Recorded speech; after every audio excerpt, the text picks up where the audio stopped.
You're now tuned in to the Soulful Stir with Tash and Symoné.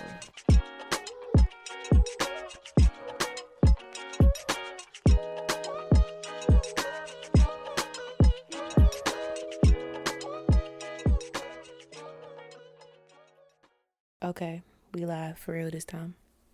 Welcome back, y'all. What up, though, good people? It's me. It's me. What? This is... It just be weird because I always introduce myself and I be like, by now y'all should know my voice. But at the end of the day, I hate hearing my voice. So it's me. It's Tash. Another Sunday. And I'm Symoné. Welcome to another episode of the Soulful Stir. Thanks for tuning in. You just made me think about my cousin and how that granny used to call from down south. And one day she answered the phone and she was like, "Who is this?" Calling for her mama. Her granny was like, "It's Granny, baby." And so my mama used to say that all the time. That ain't working. You know, it's Granny, baby. Black grandparents, like my grandfather used to call me, like, you know what I'm saying? Like, let's just do, statistically speaking, technically you only get, like, you know, two of each grandparent. You're one, you know, unless your parent has a step parent, but that's a little different. You know what I'm saying? You either call that person your grandparent or you call them Mr. and Mrs. So and so, like, you know, whatever. But it's so weird because my granddaddy used to call me and he used to say, like, I probably have a voicemail on my phone right now. And I think I should make one of them videos where he be like, "I call you back, my so-and-so calling." Because he used to call me and be like, "Hey, Tash, this your daddy. I mean, this your granddaddy. Well, I mean, I'm like your daddy anyway." How crazy is that, a greeting to, like, big yourself up and shade your son all at the same time? Like, this your daddy. I mean, this your granddaddy. Well, I'm like your daddy anyway. Which is very true. Like, there is nothing in that statement that was erroneous. Like, the statement is 100% factual, but it's the fact that he said that and left it on a voicemail, and it would happen every time. And see, he was one of them people that my granddad would always leave a voicemail, and then even when he started learning how to text, he would text you, and then in the text he would say, "Well, hey, I called your phone. I also left it on your answering service." Like, he would leave me a voice message and text, especially when I was, like, in law school or in grad school and, like, he needed to send me money for stuff. He would always call me and leave a voicemail and be like, "This your daddy. I mean, this your granddaddy. Well, I'm like your daddy anyway. Well, I just called to tell you, I know you in class. I went down to the credit union and Jesus, you ain't tell me you ain't have no money." Now, this would be on, like, a Thursday. I would have a job and I could be getting paid that Friday, and I could tell him that Thursday morning before he leaves the house to go on his errands for the day. But my granddaddy was old school. He spoiled his kids, his grandkids, his wife. He spoiled everybody. And, you know, he was a Leo Virgo cusp, so he was very flashy. Money was his thing. So he did not play about you not having no money. Like, that was something that, like, was personally offensive to him. So he would call me and be like, "I went down to that credit union. I just went down there to see if you had some money, and I stuck some money in your account because I went down there, there was only $75 in there. How you gonna make it through the night with $75? And I'd be like, make it through the night? Like, granted, I got a full tank of gas, and, you know, depending on what stage of life I was in, I either had owned my house or was living in an apartment. But I was like, I got food at the house. Like, the reason why I got $75 is because I get paid tomorrow, bro, and I got money in my savings account. But I have food, I have gas, like, I have the essentials. But that was so offensive to him, and he would leave it on the voicemail, and then he would send a whole text like, "Hey, I just left the credit union. I put $200 in your account. Hopefully that should get you through the night. I left it on your answering service too. Call me when you get out of school." Like, it would just be this whole thing, and I miss him so much. And speaking of that, I got some really good news regarding my career, and yeah, that's because that's what I was about to ask you. All I'm gonna say is yesterday's price is not today's price. Okay, the price is going up. All right, the price has went all the way up. Price is through the roof. Through the roof. Okay, and that's an understatement. No discount. But I'll connect those two stories to say that it's so crazy because even though you live every day with, like, a grief, because I don't talk about losing my grandfather as much, I don't think, on the pod as I talk about, like, my niece and my son and my nephews and stuff. But my grandfather passed away before I had my son, like before I got pregnant with my son, my paternal grandfather, and we were extremely close. Like he practically raised me, because my dad was kind of in and out of my life due to his own reasoning. And my grandfather was like that guy. Like we were like the best of friends. Like we would always joke, and I'd be like, I'm your favorite grandson, because he had me like whatever my granddaddy did, I wanted to do. Like electricity, he had me doing stuff, and he was an electrician, and so he used to have me, I was installing cameras at his house, toilets, all kind of stuff, like helping my grandfather with everything, cooking for him, doing everything I could, every chance I could. And when I got my good news, one of the first things I wanted to do was call him. And like it hadn't really dawned on me. I think life happened so fast after having him, because he passed away during COVID. And shortly after that, I got pregnant with my son, and life just began to, like, I'm not going to say spiral out of control, because that usually has a negative connotation, but it started to move very rapidly at an increased pace that kind of helped me in a way move through that grief extremely fast. Mm-hmm. You know, my grandfather passed. As soon as I started dealing with that and getting through it, I found out I was pregnant, and my son was actually born a few days before my grandfather's birthday. So like a lot of him, like my aunts, everybody in my family would always say he reminded everybody in the family of my grandfather, like the way he chewed, the things he liked. It was just so funny because he was like a mini version of my grandfather. And so I think just having so much happen at a lot of time, like at one time, as far as having my son, you know, kind of going through postpartum, living. And then as soon as I had my son, my maternal grandfather passed away, you know, essentially like exact year after my paternal grandfather passed away, my mom's father passed, and we were really close. And so that happened. But once again, I had to, because they were sick, you know, they both battled cancer. I kind of expected them to go, you know, in their timing. So that didn't drastically affect me as much as the other losses did after that. So I had my son, you know, all these things started happening. Then my niece passed and my son passed. So much stuff happened. I think that I'm still like stuck in a time warp of I'm in 2020 almost. You know what I'm saying? Mm-hmm. And it's weird. And so like to put people, you know, like my favorite phrase to say is to put y'all in my business. The apartment complex that I lived in 2020, when all of this started happening, or right after my grandfather passed, is the one that I live in now. Like I literally moved back. So it's kind of like it put me in a physical and figurative place of like starting all the way over from the beginning, like before the grief, you know, before the trauma and all that other stuff. So it was really weird that was my first reaction today, was like, let me call him. Let me tell him what happened. Let me tell him the good news.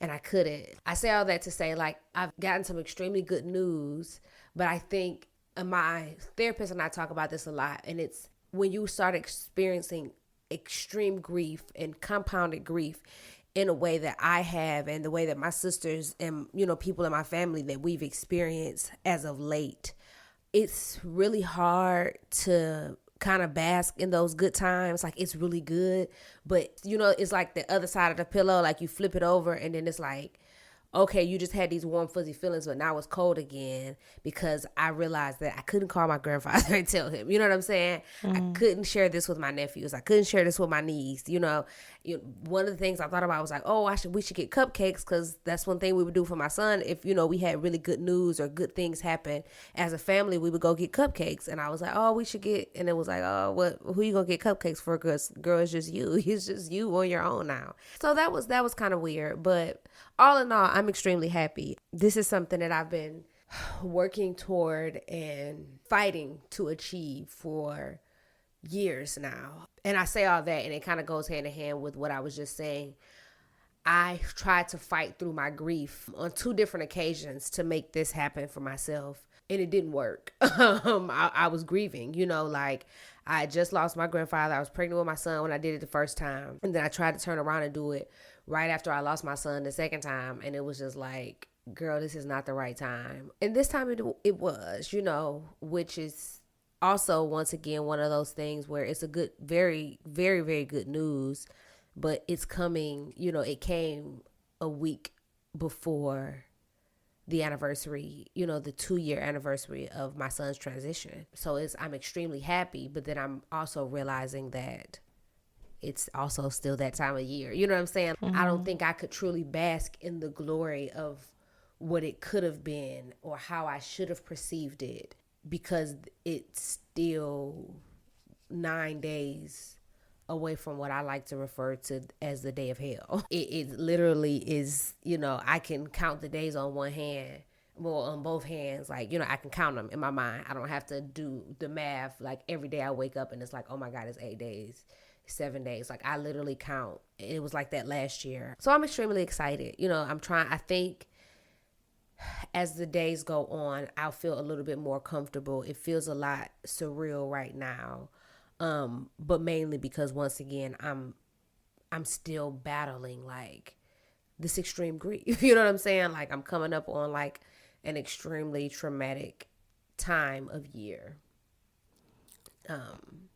Yeah, I completely understand that. I think that I don't know what's in the air, because I feel like the last couple of weeks I've been having like some interesting feelings around grief and what that looks like. And also, I think that I've just been more honest about how I've been feeling, because similar to you, I've kind of just been handling it well, I guess you can say. I'm a super private person. This is probably the most on this pod talking about my grief that I've done, or just my feelings around losing my dad. But everything you just said is so similar, especially like wanting to call, like to celebrate good news, or like I went to call my dad one day for something. I want to say it may have been like something car related, or just like could have been just a casual conversation. And I just started laughing because I was just like, what a fucking life. Like, that is not going to happen for you. And now I'm sitting here like in October. It's usually around the time I start thinking about like my birthday plans, what it is I want to do. And I'm not super thrilled about it this year. I'm always grateful, but birthdays just don't hit the same, because my dad never missed a birthday. Like, I would always talk to my dad on my birthday, or if I was having something, he was coming. And so it's so strange to not have that experience and not be able to talk to him on a day that was like, birthdays were a thing. Like, birthdays were important to my dad. Yeah. And he knew everybody's birthday. Like, he'd be like, oh yeah, it's such and such birthday today. Like, did you call this person? It's your auntie birthday. It's your cousin birthday. Like, that was the thing for him. So I don't know. I don't know if it's the weather.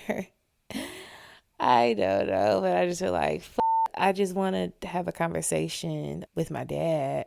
There's so much that has happened, and so many things that are on the horizon, new opportunities that I'm walking into, that it's like, dang, I can't call this person. And it's really, really difficult to sit with. That's part of what's been going on with me. And as previously shared, just walking into some new opportunities and working creatively, it's been really beneficial for me. I'm with you on this journey. It's really difficult. And I think that we mask it very well. Like, if you were to meet us like in real life, we're not like sad people, like you probably wouldn't think, on the outskirts. But I mean, I feel like everybody has their fair share of rain in life, as it's raining here in Detroit, quite literally. But everybody gets their fair share of rain, and we're no different. I just think that the way that we handle it, that is what matters. Don't nobody get this much rain. Like, this is crazy. Like, I swear, this is crazy.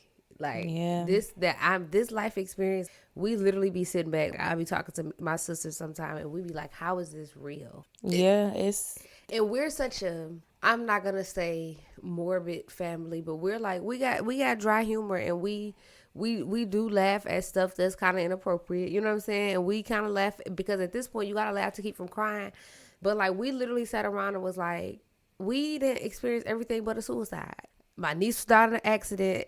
My son died of natural causes. My other nephew was murdered. My other nephew had an illness. You know what I'm saying? It's like everything that you can experience, we did at the hands of our children, though. Yeah. In 2 years. Not over time. Not, oh, this person died in 94. Okay, this person died in 2000. This person died in 2009. This person died in 2025. No. You talking about 2 in 2023. 2 in 2025.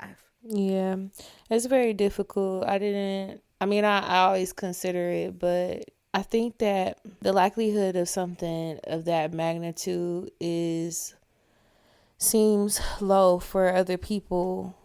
I believe that there are people who have similar experiences, but the impact of just grief in close proximity, I feel like the shit is real similar. I can't say it's the same because I don't know from that perspective, but is very similar. The way that people describe their feelings around it. I have another friend that lost her father, and I can see her post something about her dad, and I would instantly get emotional. Mm-hmm. Or even just seeing like happy videos of people who still have their dads here, and seeing them get married, seeing them hit milestones, seeing them graduate. It's a constant reminder. Like Father's Day, I'm completely offline. Like Listen. I don't even get on the internet on Father's Day anymore because it just feels so unfair. Like it feels very unfair, Yeah. and it Like, feels very lonely. and it's crazy because, I never want to compare situations, but it's like people will lose their adult kids. And it's like, okay, great. You had a lot of experiences, but then, like, one thing that people don't understand that really gets me, like, the obvious, holidays gonna do it. But the one thing that gets me that people don't realize is that damn first day of school. That back to school, baby, that tears me Yeah, up because it's a lot. my son was never the age to go to school. So I experienced him, but we never even got to that point. You know what I'm saying? So it's like, wow, like I feel so cheated. Like not only did I lose my kid, but I got to lose him before milestones. Like, people sitting here complaining about stuff, and I'm like, my son will never get to go to prime. You know what I'm saying? God willing, I'll have more children, and they will get to experience that thing. But my very firstborn, nobody's ever gonna be able to take that away. That my firstborn is Royce, and he's not here. And with him not being here, just those things that you look forward to for your child, just watching them grow up, back to school, prom, graduation, you know what I'm saying, losing their first tooth. It's like he grew teeth, you know what I'm saying? I didn't see it, and we didn't even get to lose one together. You know what I'm saying? Like, it's so many things that I think parents take for granted in their child's growing experience that I think I probably would have too if this weren't have happened to me. You know what I'm saying? So I'm not saying that people are just like, oh, you don't think about your kid because you ain't lost your kid. Like, oh, I ain't saying that at all. But once you do lose your child, especially at a young age as such, it it starts to change. You look at stuff a lot different. You know what I'm saying? Like, just even like basic stuff. Like, I was thinking about that today. I was making a joke to myself, and I was like, girl, people always make fun of their kids and be like, kids just eat up stuff because they got it. But I'm a grown woman and I live by myself. And I bought a pack of cookies yesterday. First of all, I don't even like cookies. That's how I know I'm grieving, because I don't even like cookies. But my sister got me stuck on eating these Chips Ahoy's with the Reese's in them because I love Reese's and I love peanut butter. So now that I'm stuck eating these cookies because my sister got me hooked on them, I bought them. I might have went food shopping. If today is Wednesday, I might have went on Monday. No, I couldn't have went Monday. I had to go yesterday. Half the pack of cookies is already gone. And I'm here by myself. And I'm like, we be picking on kids and mad at them because they be eating up stuff. But we do the same thing and we grown. Like, yeah, we buy it. But still, how we mad at them for that? You know what I'm saying? So now I'm like, I can't even be mad when I have my next set of kids. And I'm like, y'all eating up everything, because I do it too. You got it from your mama. She Yeah, we greedy. do it unconsciously. But yeah, I don't want to. It's great that we are talking about grief and that we can have these honest conversations and be able to connect with each other, but also connect with somebody, because we're not the only ones who's experiencing grief. I don't want to. I'm always trying to like shift gears and like just kind of keep the energy, because yeah, otherwise it's gonna be a crying episode, and I don't even want to go there. I've been there every week like since 2023, and that is just my reality. However, we're shifting gears just to just to lighten like things up a little bit, I am extremely grateful, and I know I congratulated you earlier, but congratulations on air of achieving your milestone, because I know how difficult that was. I didn't realize how difficult that was. I thought it was just like a in and out kind of thing, but it wasn't. Everybody thinks And that the until you yeah, explain it. They be hey, like, it's what? not my area of expertise, so I would not know. But yeah, congratulations to you. And it's also, I love to be able to see the process of what it took to get there. I think that's very important, and that's the part that people never really get to see when they see like your success and accolades, and they look at us on the outskirts of everything. Like, it took a lot to get to this point, so I'm very proud of you. I'm looking forward to like everything unfolding in the next season, and in this season too, to see like what else is in store for the both of us, because I know there's a lot to come.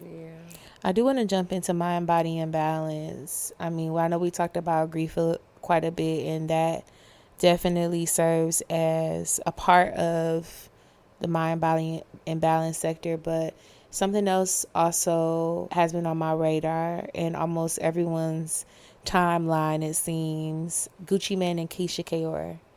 So they went on the Breakfast Club and had an interview, and Gucci Mane has a new book out, I believe. It's on my list of things to buy. It's coming out, I think, within like the next week or two. I've read his other books and they were really good, so I was looking forward to this one.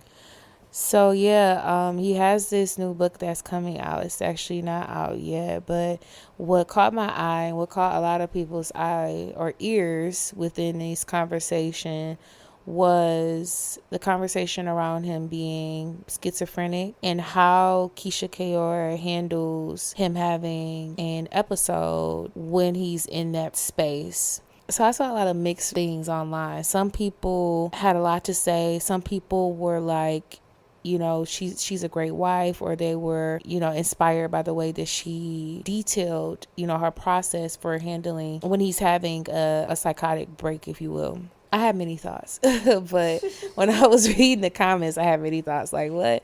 So a couple of things I want to talk about is the disconnect that we have, it seems, especially as Black people in our communities around mental health.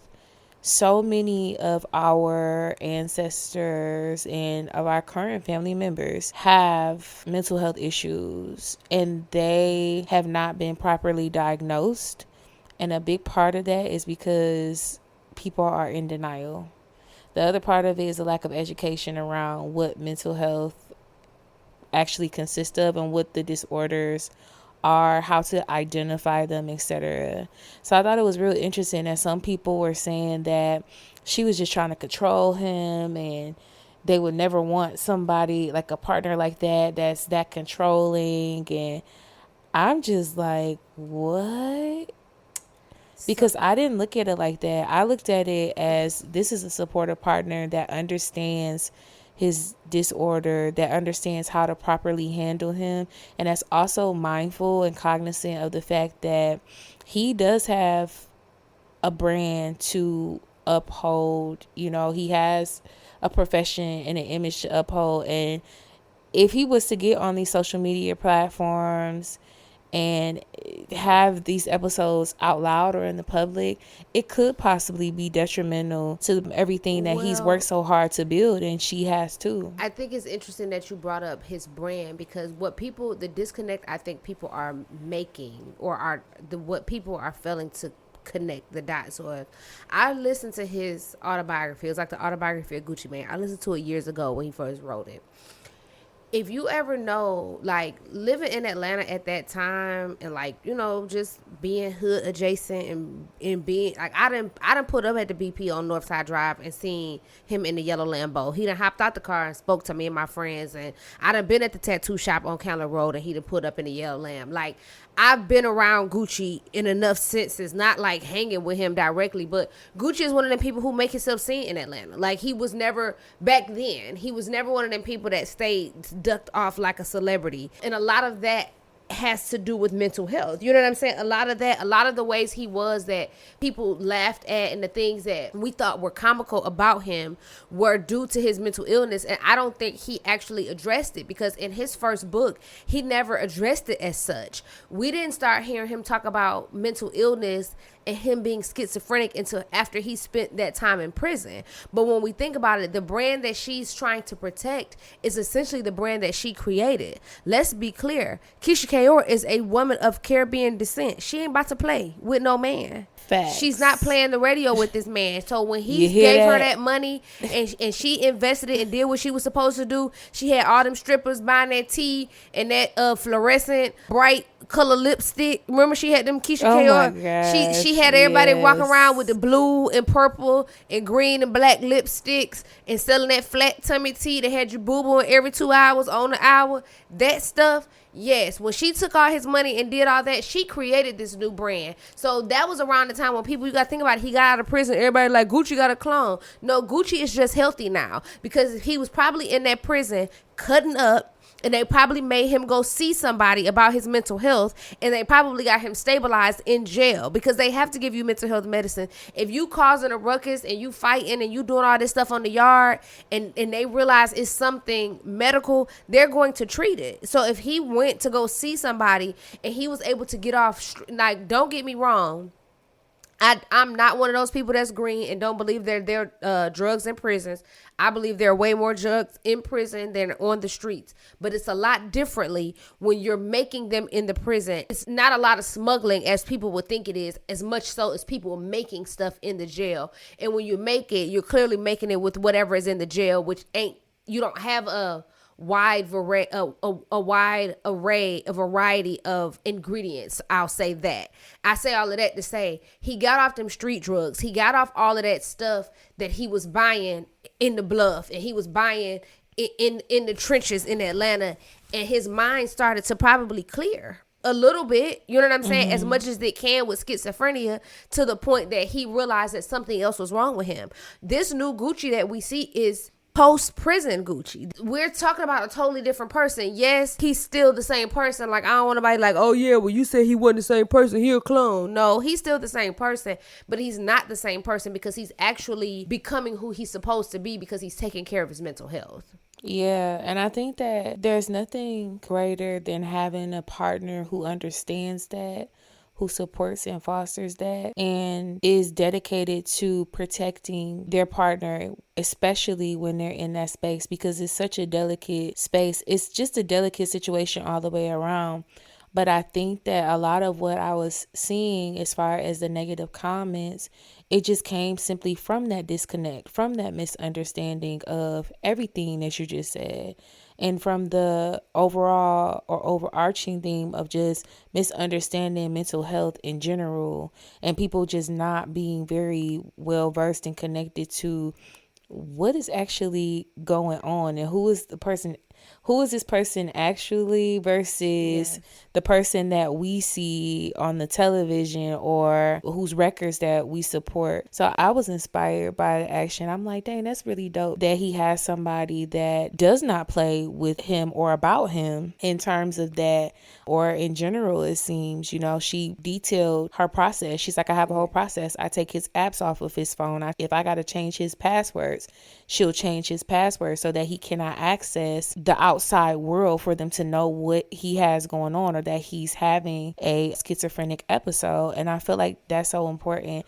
And as somebody who has family members that struggle with mental illness, I've seen it up close. I've witnessed it.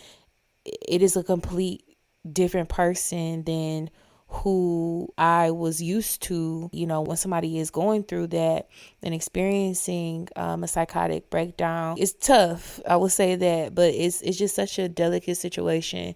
And I just thought it was refreshing, like, to see that, and especially to see Black people opening up and talking about it, because we don't talk about this enough in our communities. It's always the argument of ain't nothing wrong with him, or ain't nothing wrong with her. She just crazy. She really might be bipolar. Well, and like, I want to shout him out too, for may have issues. She took the step to take care of him, but I think what people also miss is that he allowed her to. Yeah. When you have my dad struggles with bipolar schizophrenia. You know what I'm saying? Like, when when he does not want you to do anything for him, I can't do anything for him. You know what I'm saying? It causes more of a problem. Like, I have to allow him to come to me and say, I need your help, or I want this, or this is how I feel. Like, you know what I'm saying? Like, the other day he was like, I'm just really upset. And I was like, Dad, what is wrong? You know what I'm saying? Because I could feel in my energy that someone about to be right with him.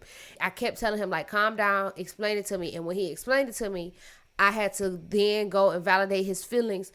And I told him, I was like, thank you for giving me the opportunity to correct the behavior. You know what I'm saying? Like, thank you for even caring enough to want to fix it, to not spaz out on me and to actually tell me what's wrong, because people don't understand sometimes when they do get in that mode, you can't get them out of that. Yeah. And for him to even allow her that, because like she talked about, I listened to a part of the interview, I was listening on my way to work that day because it was on Monday, and it was like this conversation where she was just saying, you know, I get scared because he hates me when he's upset. You know, when he's going through this and he's having an episode, he hates me. And she was like, and it scares me because I don't know if he's going to allow me to even get in his physical space. You know what I'm saying? And take these preventative measures without him hurting me or himself. Like, and that's real. You know what I'm saying? Like, it's more than just people thinking like, oh yeah, well, she's stopping him from spazzing out to save his career. Like, she's also fighting for her life in these same moments, because like she said, she was like, he was at she's like, they had a condo, and she was like, he was going to this condo, and I was scared that he was going to jump. She's like, I was scared he was going to jump off and kill himself. And when I kept trying to go and make him come home, he wouldn't even come home. She was like, and I had to send somebody there that he was comfortable with in that moment to kind of babysit him, to keep him from like killing himself. She was like, it's that scary because I don't know how far the voices in his head are going to tell him to go. Yeah, that is very scary, and it's definitely something to consider. I never fully considered the autonomy around someone who is suffering from schizophrenia or bipolar disorder, etc. And I have a cousin who, her mother actually suffers from bipolar disorder and split personality disorder. It was very interesting, like the conversation that she and I was having, and I was asking her like, well, I was suggesting, like, why don't you just take her with you, just make her like, okay. And she was just like, no, like, it doesn't work like that. They will fight you. Yeah, she didn't want to cause a greater issue, and that was the first time, and I was like, damn, like, this really is that complex, and it really is that complicated. Mm-hmm. And yeah, so the one part that I did talk about was, you know, her being mindful that he does have this image and that he does have this career, you know, that he's building. But that's definitely important what you talked about too, because she is also putting herself at risk, and this is also a man that she knows in a different way than what we could ever know him. And so shout out to the people who are in these supportive roles and have family members that suffer from mental health disorders and have put them in a position to be caregivers, because it is a role that is so necessary, and people need people around them that care about them and that have their best interests at heart. There's so many people out here that don't have that. And at the same time, I recognize how difficult of a job it is for you to be a caregiver for someone who is essentially not the person that you recognize during these moments. And they sometimes, you know, are liable to put you in compromising situations. It is very difficult to still be there consistently, to love on someone and to support someone and be there to help them get better. So shout out to y'all. Shout out to you, Tash. Yeah, it's rough. Yeah. I do want to slide over to sound check now that we are coming out of Mind, Body, and Balance. And I just want to start off sound check by saying, first and foremost, rest in peace to D'Angelo. That was a loss that nobody saw coming. And if you are not aware, D'Angelo passed away from a battle with pancreatic cancer. It was said online that this was a battle that he went through privately. And so respectfully, we just wanted to make sure we showed love on our pod for D'Angelo. D'Angelo's music style and his voice, I mean, just down to the lyrics, everything was just one of a kind. Well, we definitely will never get another D'Angelo. And the timing of which he just slid on into the music industry, it was perfect. But I thought it was very interesting too to learn that now that people have been posting and speaking more about his artistry and about how he felt about his music himself, I thought it was interesting that he actually never wanted to be looked at as a sex symbol. And that's like one of the first things that people talk about when they bring him up. It's like, oh my God, D'Angelo was so fine. And he was. He's very handsome, man. Especially in his prime in the 90s. The Untitled video had everybody's mama and auntie going crazy. You could put that video on right now and people will stop and watch it, and it's just simply him singing with no shirt on, which is very interesting. But aside from that, D'Angelo has so many bops that people, I feel like, kind of forgot about. I didn't. No, Okay. I listen to D'Angelo quite often. I listened to D'Angelo before. I was listening to D'Angelo like his album came out yesterday. Okay, like that is on my, it's always been part of my rotation, but that's part of the music that I grew up with. It's always going to be like my go-to, right? When I go to reach in my bin, I'll go to my playlist and I want to hear something good, something groovy. I mean, I could put it on for any reason. If I'm going to go on a ride, I want to clean my house, I just want to take me a nice shower and feel the vibes, right? I could put it on. It's part of that collection of music. So I am so grateful for true artists that have the chance to express themselves and give us full bodies of work. Like, I think D'Angelo only had 3 albums in his lifetime, which is crazy to think about. Voodoo, his first album, and The Vanguard. Yeah, that was it. yeah, that's crazy to think about. It ain't really crazy when I think about it. Lauryn Hill still getting y'all money off one album. She's still touring every 2 years, showing up late to venues, not respecting none of y'all coins, and y'all still go and pay for it, baby. I did it one time, and when she played me, I said never again, and I won't do it. And every other year, think about it. Somebody come out with some rumor that the Fugees going on tour again. Remember they were supposed to go on tour again recently? Yeah. And people was buying them tickets, and I kept telling people don't. They like, you ain't gonna get no ticket. I was like, absolutely not. They was like, why? She ain't gonna show up. We ain't heard nothing about that no more. Next thing we know, who about to go to jail? Prize about to go to jail, but he got health issues. Like, come on now. Y'all just be playing with people. Ain't nobody got time for that. She's still duping people off of one album, okay? Because she can't perform. And it's weird because she's duping people off of that one album and don't have the license or the rights to sing any of those songs. I think she just got them back. But she couldn't sing any of those songs at one point in time. And she kept singing like some of them songs off them unplugged tracks. And I'm not gonna lie, them unplugged tracks ain't really it. That's not what we like you for. Like, yeah, there's a few of them that's cool that we know that are prolific. That's like, not you what know, we like you for. I gotta It's crazy. find peace of mind. You know what I'm saying? All of that. But I don't want to hear that. You know what I'm saying, baby? Do-wop that thing over here. I want to hear something. Speaking of D'Angelo, I want to hear Nothing Even Matters. I want to hear something deep. I don't want to hear all that other stuff with you sitting around with that guitar playing the music on them people's stage. Nothing Even Matters is such a beautiful song. Listen, the best song ever. It's so, that's like an easy Sunday morning song. Mm-hmm. You just put it on. And my mom played that song, that album, but that song in particular, yes, she played that song out. Okay. That's also on my groove playlist. So yeah, rest in peace to D'Angelo. I immediately thought about he and Angie Stone's son, and he has a daughter too. Yeah, he made a statement. He said that like him and his dad were recently rekindling their relationship after the passing of his mom. And he was like, as soon as they started getting close, then his dad, he's like, then my dad passed away. So he acknowledged the fact that, like, pretty much that he was, he was grieving, that he was like, people keep expecting me to make more of a statement and I'm not going to make one.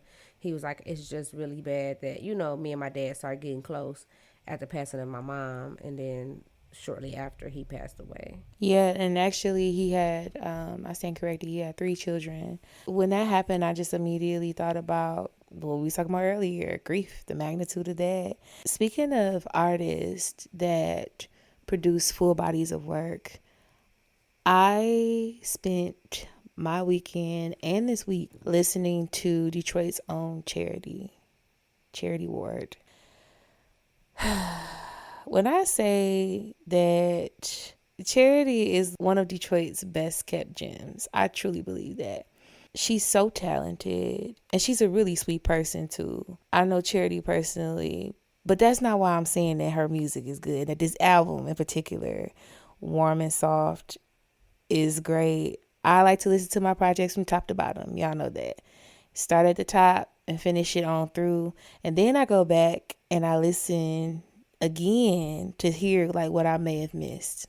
The album starts off with the prelude, and in the prelude, she is honestly telling my business. She's talking about how, she was dating this guy and she thought she would be married by a certain point in time and just all the things. And I was just like, yeah, let me go ahead and turn this up. And then there's strings playing in the back of this prelude. And then it jumps to the first song, which is Free. And yeah, Charity's talking shit on this album. I won't lie to you. And I listened to all of her work. Like whenever she puts something out, I listen to it and really listen for context. And I love hearing all the different instruments, but this was different. This was a different experience listening to this album and being able to really break it down, hear what she's saying, feel the relevance of what she's saying in real time. Also feel like, you know what? Let me hear that one more time. And just one more time after that.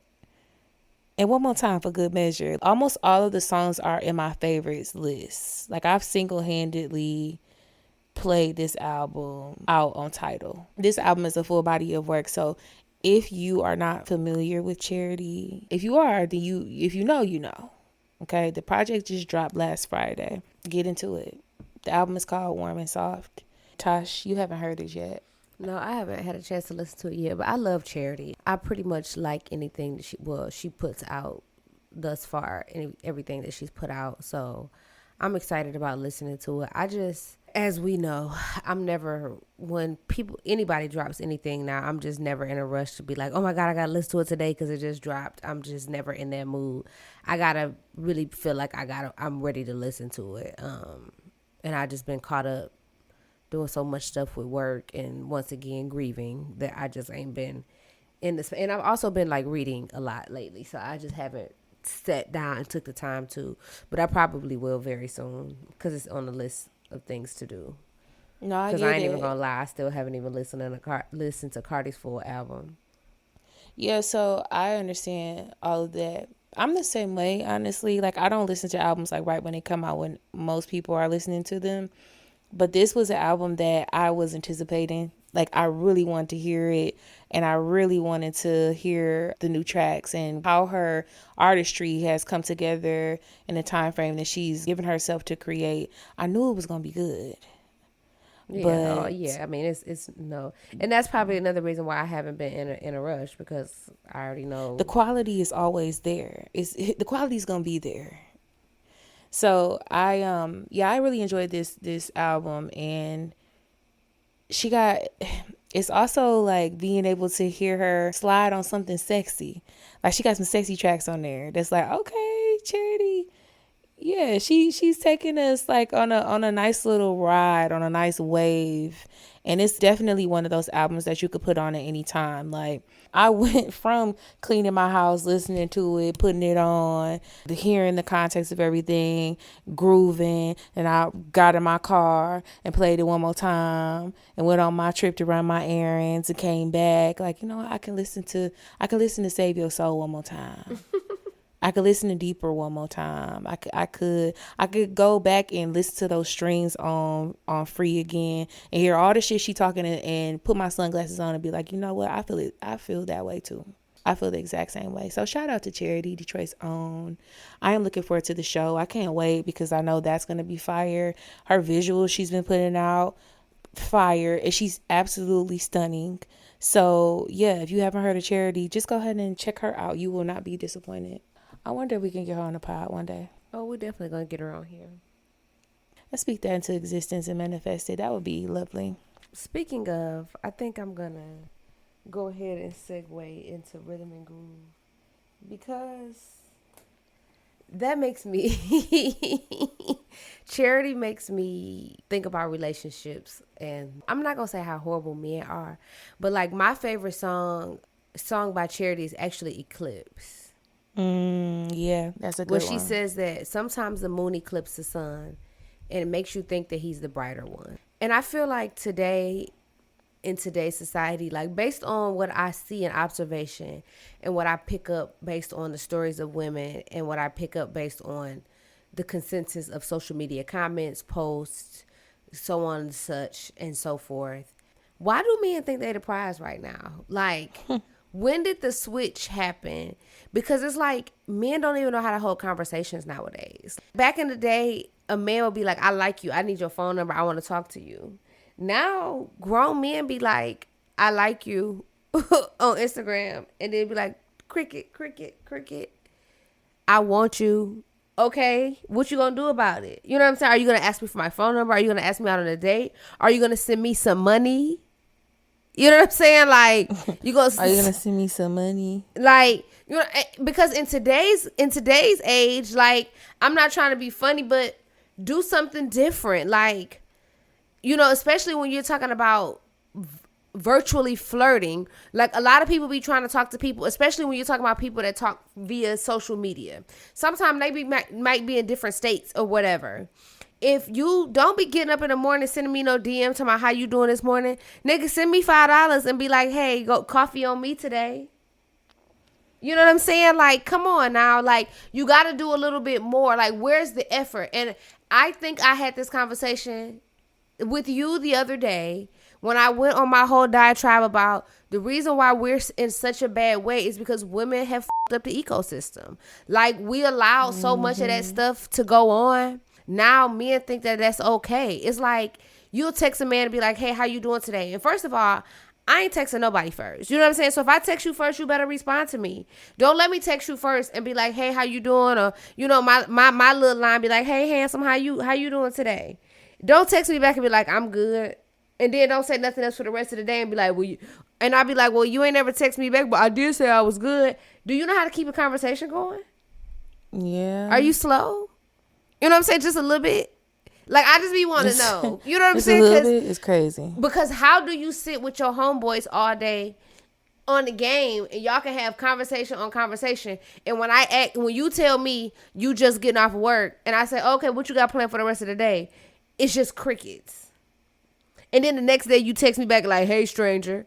Nigga, I ain't no stranger. We still got an unfinished conversation from 2 days ago.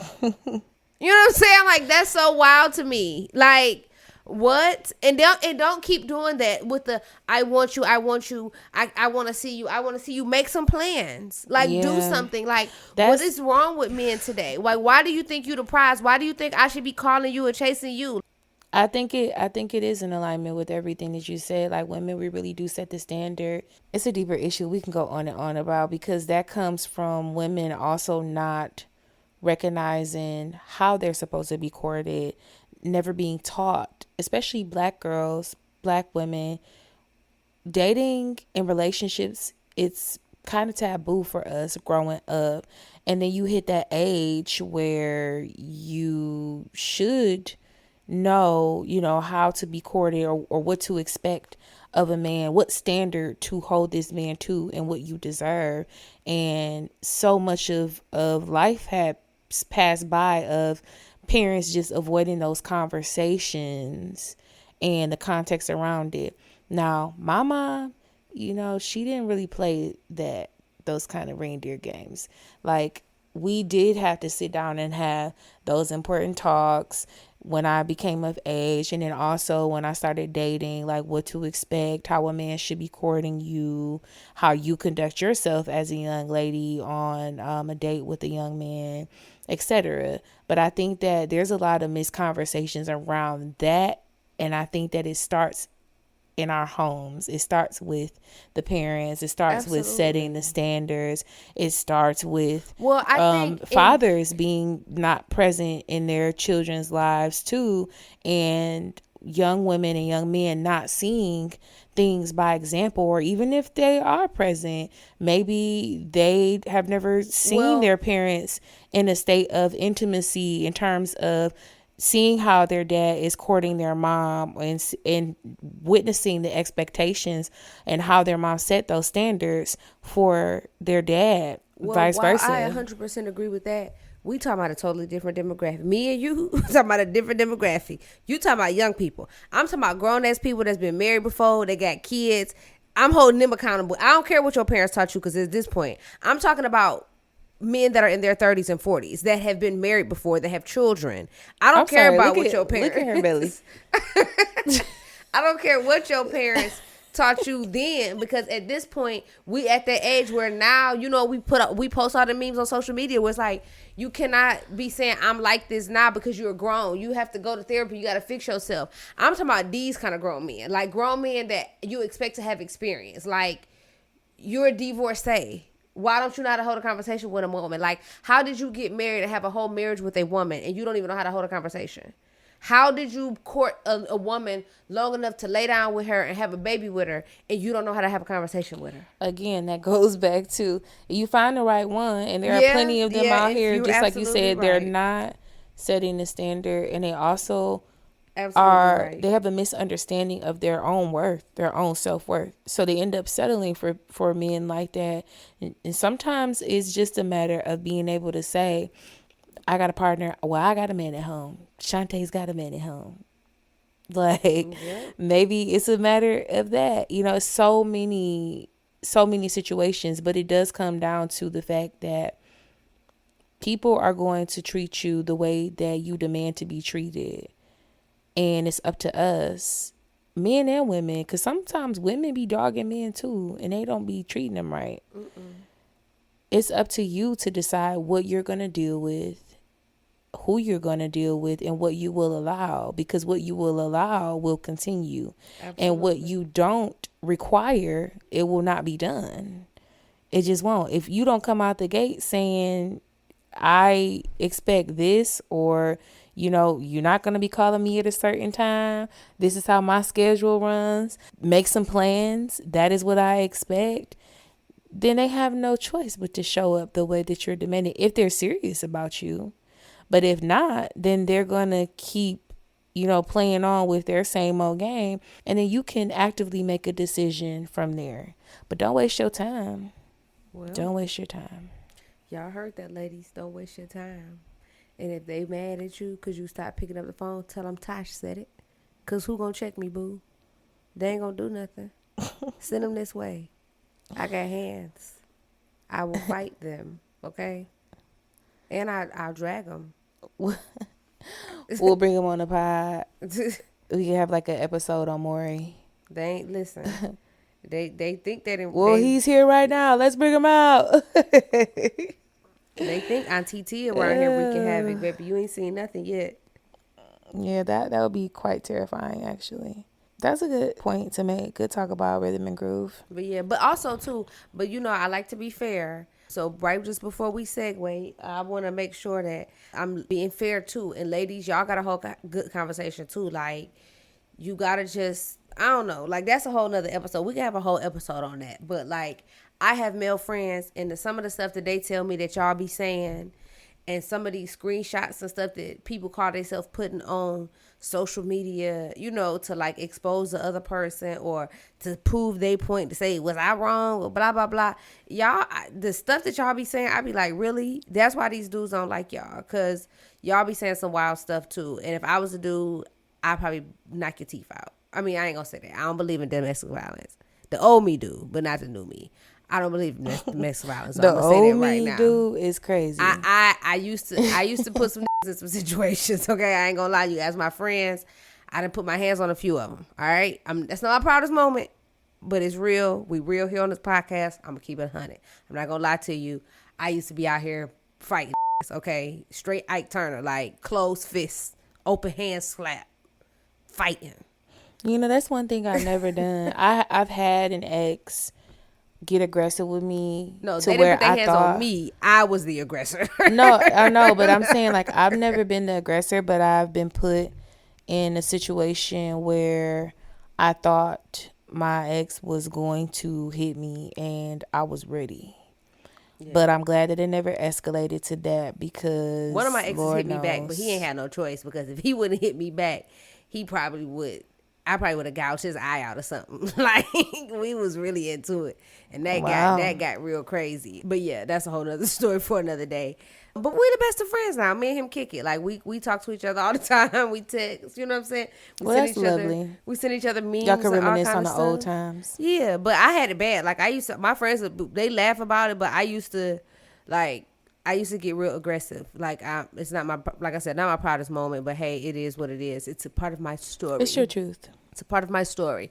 But I say all of that to say that some of these girls, y'all be talking reckless. Some of y'all women be talking reckless to men. Like, I get it. You know what I'm saying? We all love. They talk and act reckless. Some of them. Yeah, I was about to say, you know what I'm saying? Everybody love a good ghetto ratchet friend. You know what I'm saying? You love your little city girls, one, two.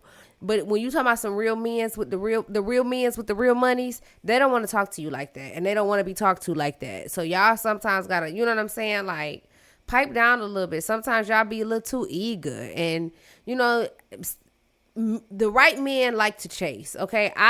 The men that I know that I take advice from, they don't really like it when women be too forward and just, you know, be a lot extra because it's uncomfortable for them. So I'm going to say sometimes, ladies, we got to dial it back and not be so aggressive too, you know. Yeah. But if a man try you, cuss him out. You know what I'm saying? But if he being nice, stay nice. I love, like, I've never been an aggressive person. That's just not part of my design, but especially in relationships, like, I love to feel like I can be soft with my partner. But that's a whole nother story for another day.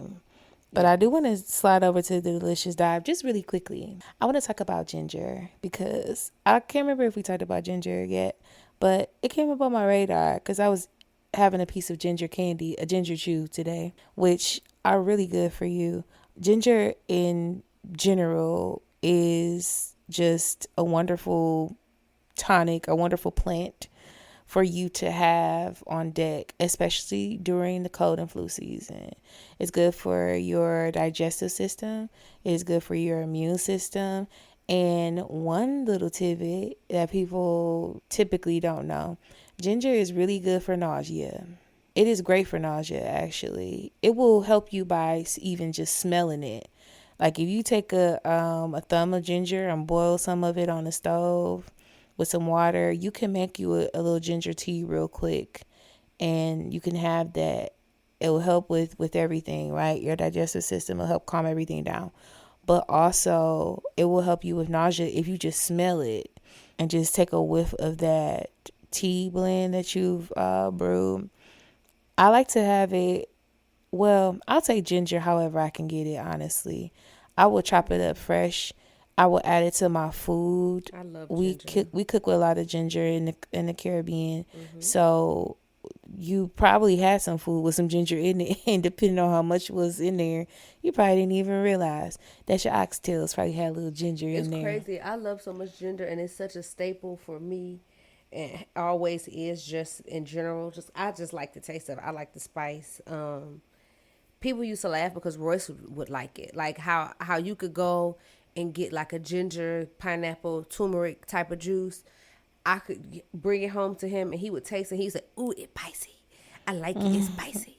Like he would drink it and people be like, "He drink ginger." I'm like, absolutely. Like that's something that, you know, when your kids grow up a certain way, they get, you know, like used to certain things. So he likes spicy food, hot food, stuff like that, because that's how I cook. Like there's no way around that. Yeah, no, ginger definitely is spicy. So if you haven't had it before and you want to try it fresh, just beware. I wouldn't just throw it in my mouth like, I mean, you could. Some people actually will put it in their mouth and put it like under their tongue. It will sting because it is that spicy. But I mean, if you just want to thinly slice a piece and just put it on your tongue, that can help as well. If you put it under your tongue, it helps to get into the capillaries and get into your body, your immune system quicker. But another thing that I like to do, I will go get some fresh ginger and slice it up and put it in my dehydrator for a few hours. I leave it in there overnight, and I will jar it later, and that way I can use it for a tea or for a tincture and just set it aside later. I'm currently brewing a bitters tincture with ginger in it. So I will take my ginger root with a couple other herbs that are helpful for digestion, and I made a tincture with that, and I'm waiting on it'll be done next month. But once that's done, you can take the bitters before your meal. Some people will have it after a meal, but it helps to jumpstart digestion and get those digestive enzymes flowing. And we use the ginger for that purpose, for its digestive properties. So go ahead and just add that to your toolkit, especially for the cold and flu season. If you want to go get you a fresh thumb of ginger, keep it in your fridge, throw it over in your cup of tea. It's really good. You're going to get the most out of your ginger, especially if you're having it fresh, if you boil it, because ginger is a root. It's a root plant. So that means that it's going to need a bit of a higher heat level in order for that water to penetrate the cell wall of the plant and get those medicinal properties out. So boil the ginger first, and then I will take that water and pour it into your tea with your tea bag or your loose herbs and use it that way. That way you can get the most out of the medicinal properties of the plant. So yeah, that's my tidbit about ginger for I was about to say the digestive diet. Yeah, the digestive diet for sure, but the delicious dive. We definitely got a counseling confession though today. The moment you've all been waiting for. So today's counseling confession is something that I ran across on Facebook, and I just kind of wanted to discuss it here to see, what would you do? And here goes nothing. So she starts this post off by saying, I accidentally exposed my friend's fiance as my sneaky link at her bachelorette party while drunk at the club. Am I the asshole? She says, like I always love to hear, okay, so boom. That's how you know it's about to be messy. Juicy. Okay, so boom. My old high school friend invites me to her wedding and asks me to her little bachelorette girl squad. We're at a club wasted talking about our situationships, girls just being girls. I pull out my phone and show the girls the guy I've been hooking up with all summer. Everybody goes quiet. In the bride's face, white. Guess who I'd been screwing, letting use my car, and going through with? Her fiance. Yep, her fiance. Who proposed while also rearranging my guts all summer. She goes ballistic, starts screaming that I ruined her wedding, and yeah, I clap back loudly. It's not and I guess this is what she says in quotes. It's not my fault your man likes raw dogging me on Tuesdays, babe. End quotes. Cause who the fuck you getting buck with, boo? Then apparently I wasn't the only one. He's been cheating on her with 8 other girls. The wedding was canceled. She blocked me. I tried to apologize, but she's done. So now I'm wondering, am I really the villain here, or just the girl who spilled the tea that no one wanted to sip? I feel like she's not the villain because she didn't know. It's definitely the fiance that's the villain in the story. Absolutely. I 100% agree. It is his fault for sure. So no. Well, but I do think that there is a way. I mean, I can't imagine being in that situation, but there was a better way to go about it, I feel. My mind takes things to a different level. And while there was a different way to go about it, I don't think in that particular situation it was, because like she said, they was just girls being girls. So I don't think she had a clue. I don't think, like you said, I don't think she knew. And she's like, oh, I'm gonna show them this picture because it's about to break them up. She was just showing a picture of the dude. She, obviously I'm feeling him. We've been messing around all summer. But what my question is, when she said he been messing around with other girls too, it made me think it was some of them girls that was a part of that bridal party.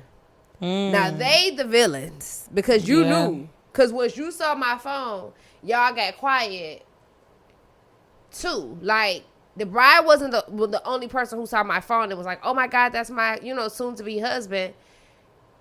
Y'all all sat there and looked at my phone. So y'all knew y'all was doing it too. Yeah. Or was y'all? That's a valid question. I don't know. There's some stuff. I'm glad that I've never been a fly on a wall for a situation like this, because you're talking about awkward. You're talking about secondhand embarrassment. What would you do if you were the bride in this particular situation? I pray I'm never the bride in this type of situation. I don't even want to think about it. I mean, what? I probably would set him up. Like, I mean, not like that. Like, not to be physically harmed. But in the way of, like, okay, let's call him. And, like, we should just go and show up at the house. I mean, because at this point in my mind, definitely not getting married. What? The wedding's off. And hopefully I can get the deposit back on whatever I came out of pocket for. But, yeah, I probably would be on some, like, that type of time. That's so crazy. But that is a very wild scenario to think about. I'm definitely calling him off the bat. Like, do you know this lady? More than likely, of course, I'm going to be able to tell, like, he probably playing stupid in this situation. But, yeah. Definitely on some, your jig is up, buddy. So, I mean, so it's easy to ask, what would you do if you were the bride, obviously. But what would you do if you was the side chick? Like, would you keep talking to him? Because obviously now he's not engaged anymore. He's single. No, because y'all already had something going. No, I wouldn't keep talking to him. Especially if he was just your sneaky link. Like, she never said she liked to do it. She was trying to be serious with him. To me, it just made it seem like he was just laying it down. And I might be just adding this little piece to the story, but maybe he's spending a little dollars or something. Would you keep him around? No, because I feel like he can't be trusted, especially seeing that he had other partners, for one, that she clearly, maybe she knew about it, maybe not. I'm going to say, based on the context of this story, she didn't know about the other partners because she didn't know that her friend was his fiance. And that's the other part of it, because that's her friend. Well, I don't know if they were friends. She did say this girl from high school. So when you say stuff like that, and y'all know I'm serious about semantics. She didn't say my friend. What she said was, my old high school friend invites me to her wedding. So once again, two things can be true. They could still be friends, because she said my old high school friend. This girl could be 20. High school could be 2 years from now. Or my old high school friend, they could be 37, and that could be, you know what I'm saying, 20 years ago. Yeah, but you're close enough to be invited to a wedding. Like, I feel like that's close enough. And I feel like that's also depending on who you're talking about. I think some people just be inviting people to have people there. Like, let's be real. You know what I'm saying? Some people, they do. And maybe she didn't invite her to the wedding. She did say she invited me to her wedding and added me to her bachelorette squad. But, I think people be wanting to just fill spaces for stuff like that sometimes. You know what I'm saying? Like, that's one of them things that, it'd be like, it's two sides to every story type deal. Because it's like, you might not think y'all that cool, but somebody else might think y'all that cool, and vice versa. Because I remember watching the show, what was it called? Impact ATL, like the first season. And the girl that used to be dating Young Thug, Carly, she was on there. And the girl, Des Dior, that's Jada's best friend. And Carly was like, we were friends, Des. And Des was like, no, we weren't. And she was like, girl, we did sit in the studio that night. We made music. We smoked. We drunk. We laughed. We talked. And Des was like, girl, we was at work. You said we was in the studio. That's what I do with people that I work with. You know what I'm saying? Like, we're not friends because we were working. Friends. And people was like so mad at Des for saying that. And I was like, I totally agree with her. I'm not boys. A person that calls people my friend. I don't nothing. Yeah, I don't use that term loosely. You know what I'm saying? This is an associate. This is an acquaintance. This is a colleague of mine. You know, I'm good for calling somebody a colleague of mine. Like, that friend thing. So that's why it's hard to say, because when you start calling somebody a friend, it starts putting levels and boundaries in place that may not need to be in place. You know what I'm saying? Like, when I say you coming to my wedding, that's somebody that I trust, that I care about. But you also got people that invite people to their stuff just because they want gifts. You know what I'm saying? Just because they want people to see that they're having an event. You know what I'm saying? Like, everybody's not always genuine in their moving from the beginning. You know what I'm saying? So it'd be hard to really quantify and go back and forth about how the betrayal set or who was wrong and who wasn't, when y'all didn't have the same ideas of what things were. You know what I'm saying? Like, yeah. No, that makes sense. I feel I still wouldn't be bothered with him, honestly. If I were in that situation, if I was the friend, I'm straight on you. If you can't be honest about that, like, that's a major thing. Honesty is a major thing. I don't care if we are just sneaking around, like, even in that space, that is in that capacity, that is important to me. Like, you got to be honest about what you got going on, about if you're seeing other people, whatever. Because if you sleeping with me, I deserve to know, and vice versa. I'm gonna tell you the truth. Why you can't be honest with me? Absolutely. And once you break that honesty, once you break that trust that I thought I had with you, I'm good. Yeah, it's a wrap. I'm straight. That's a very interesting confession. Well, follow us on everything, y'all.